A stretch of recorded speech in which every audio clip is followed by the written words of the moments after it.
كلفنا الملعب، كلفت من مجلس الاداره بتبرعي ان انا اشرف على الملعب من السنه اللي فاتت، لكن الملعب ما كانش لا يصلح للاشراف، فرفضت. فالسنه دي طلبوا مني، فطبعا طبعا ده نادي بهتيم وانا ما اقدرش يعني اتاخر.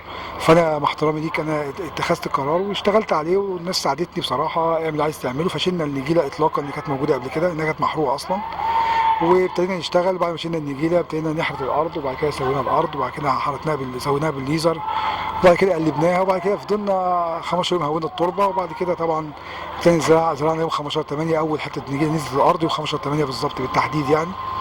واشتغلنا خلصنا النجيله على حوالي بالظبط، قعدنا 7 8 ايام او 10 ايام في النجيله. فقعدنا لحد يوم 25 28 8. واشتغلنا على كده بقى خدمه الشهر دوت كله، والحمد لله ربنا وفقنا. وصلنا نتيجه مثلا لحد 75% للملعب. طبعا احنا المفروض نخدمه اكتر من كده، لكن احنا مضغوطين عشان الدوري العام شغال حاليا دلوقتي. فاحنا شغالين على عشان الفريق كله يلعب ويتمرن. دلوقتي قدامكم الكاميرا الناس فريق بيتمرن اهوت. طبعا ده برضو يعني ضغطنا على نفسنا، وكل يوم شغالين على كده عشان نوصل لنتيجه 75%. واحنا شغالين طبعا الشهر ده كله عشان نكمل ال 100% ونظهر الملعب باظهر صوره، يبقى ملعب مع احترامي ليك ملعب احسن ملعب في القليوبيه يعني ان شاء الله. وده اتجاهاتنا يعني. وانا بشكر طبعا مجلس الاداره، وبشكر اللي يساعدني في الملعب برضو. وانا طبعا تحت حسن ظن الجمعيه العموميه، وما زلت اقول انا خادم الجمعيه العموميه يعني. واشكركم.